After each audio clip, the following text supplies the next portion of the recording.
Welcome to Motors and Medicine. On today's episode, we're out in my garage working on my 2018 Mustang GT. On today's episode, I'm going to be doing something a little bit different.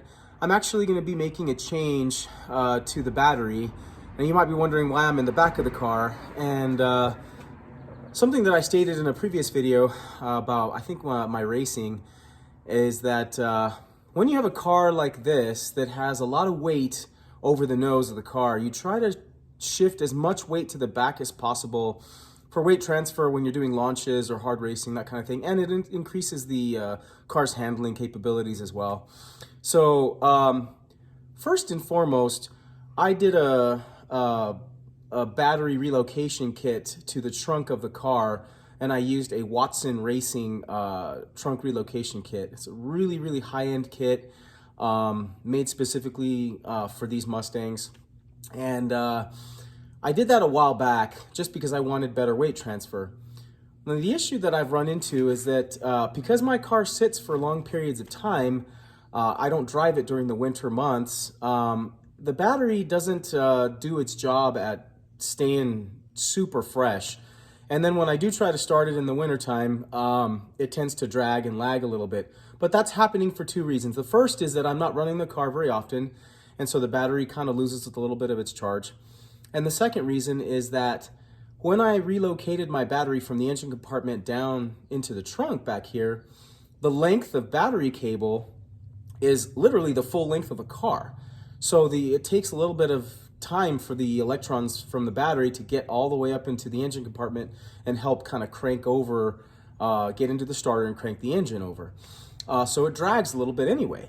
So if you do happen to have a car that you're wanting to maybe relocate the battery to the trunk, you may want to do a little bit of research and find out. So like this particular kit, the Watson Racing kit, came with 2-gauge battery cable to run from the front of the car all the way to the back, which is pretty standard. 2-gauge has very little resistance, but you still try to compensate a little bit when you've got like a draggy type start. So with this battery, this is the standard battery that's in here in the back is I think 550 cranking amps. And when you situate it further back from the engine compartment, even on a full charge, because over the wintertime, I had it on a battery tender so that it wouldn't lose charge because I just wasn't running the car very often.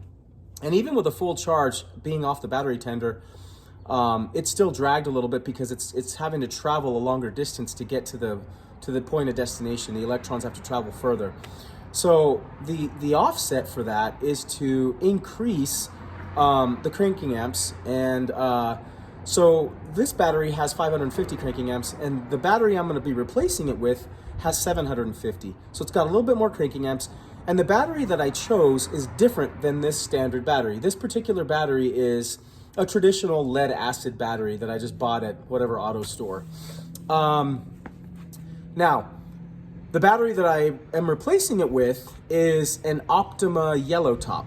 Now, the Optima is a fantastic battery because unlike a traditional lead acid that has these channels of liquid of lead acid in there, that can be very corrosive and can cause a lot of issues and also emit gases. So when you relocate a battery to the trunk, you have to make sure that you vent it. So I actually have a vent down here by the battery that vents to the atmosphere so that I don't have any gases getting into the car. But when you switch to an Optima battery, it's a spiral wound sealed battery, so you can mount it any which way you want. You can mount it upside down, sideways, right side up, and it doesn't emit any gases, so you don't have to worry about venting anymore. But I chose that battery for a reason. Is the Optimas have obviously better resistance to like shifting around. So if I'm ever on a road course or if I am racing, it kind of helps keep the charge a little bit more stable.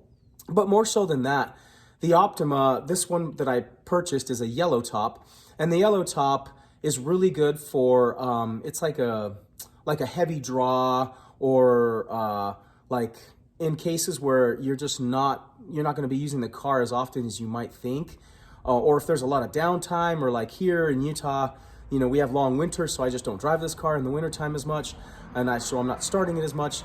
It's a deep cycle battery basically, so it gets to sit for longer and hold on to its charge longer without, you know, having to have any battery tender hooked up to it. And so I wanted that because I just didn't want it losing as much charge, because I'm going to be starting the battery as often as I can during the winter time. So that's what we're going to do today. I'm just going to get started on getting this loose. We'll pop in the new battery, and then I'm going to show you a trick that when you are switching out a battery, doesn't matter if it's like mine in the trunk or if it's in the front engine compartment. When you switch a battery, most modern cars have so many computers on board that the battery draw is constant. And so, especially in this case, where not only do I have a modern car with a lot of computers, but the battery has been situated further back from the engine compartment, a much longer battery cable, primary, and then the cranking amps are a little bit lower, and then you're not driving it very often. So all those things combined culminate to, obviously, the difficult starts, but you still have constant draw on this battery by the electrical system. And so when you're going to go to change a battery, whether you're storing the car or just driving it on a normal basis, when you're going to change the battery, it's wise to use something like this jumper that I've got here. And what this jumper is essentially it's a 12 volt battery jump starter, but it has a reserve in it. So what I'm going to do, the trick I'm going to do, is hook this jumper up, turn it on, and that's going to send a certain amount of energy through the electrical system. That way, when I disconnect the battery, I'll leave the jumper connected to the cables, and I'll continue to send battery power without the battery itself. And that will help to do two things. One, it's going to make it so that I don't lose all my settings, like my seat settings, my radio settings, all that stuff. They'll be preserved because I'm sending enough juice to the system to keep it alive while I'm doing the battery change. And then second, it'll just make it so where when I hook everything back up, there's really no loss. And like I said, it's just a simple tip trick that you can use if you're ever doing the battery change. So without further ado, I'm going to get started and get going. All right, so the first thing I'm just going to do here is just disconnect the negative terminal, get it loose, but I'm not going to disconnect it quite yet because I want to hook up my jumper first. I'm going to get this positive cable loose as well. And then I'm going to hook up the positive cable first from the jumper. Just kind of stick it on there. Same thing with the negative. Like that, okay? And then turn it on. And then all we're going to do is I'm just going to lift up on these, take them off, set it to the side, best I can anyway.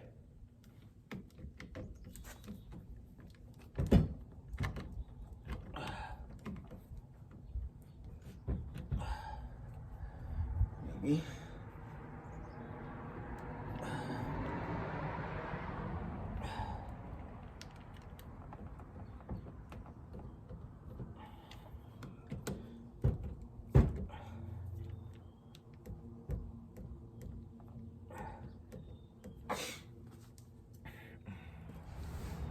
All right, so I finally got that loose.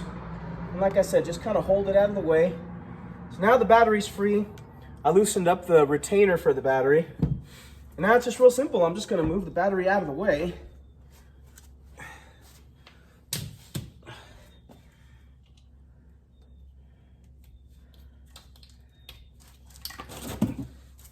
And here's the new battery that I'm using.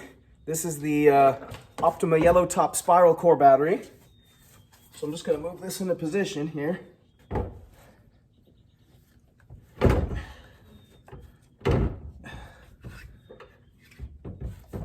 Okay.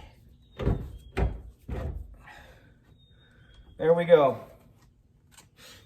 And then I'm going to set down the positive side.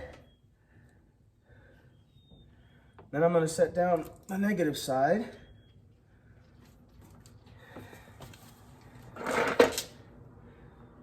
Turn this back off. Remove one cable at a time. And there we go.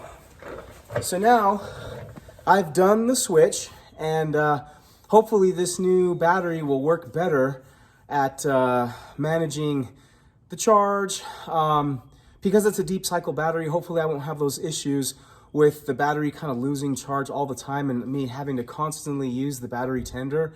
But more importantly than that, because I've relocated to the trunk, hopefully now with all these extra cranking amps, it'll start a lot easier. And so I'm gonna go ahead and just button this down, and then that should end the video for today. But hopefully you guys found a couple of tricks here that might help you. If you are relocating the battery to the trunk, you may want to consider increasing the cranking amps of your battery, for one. You may want to consider something like an Optima battery, just because the Optima battery, like I said, it's a spiral sealed battery, doesn't need to be vented. And more importantly, the yellow top it's a deep cycle battery, so it can take a little bit more time on a downtime or down charge without losing its charge altogether. And this one has a pretty good reserve built into it. So hopefully this information was helpful. I'm gonna try to come out with some more content as it emerges. And so I appreciate everybody's support. Please do me a favor, hit the thumbs up button if you like the content, and hit the subscribe button as well. There's a lot of people out there that are watching my videos but aren't subscribed, so I'd appreciate it if you would. It just helps the channel grow.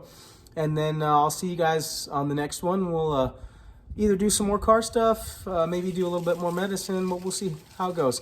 Until then, I appreciate everything that you guys have done. So this is Motors and Medicine signing off. Thanks.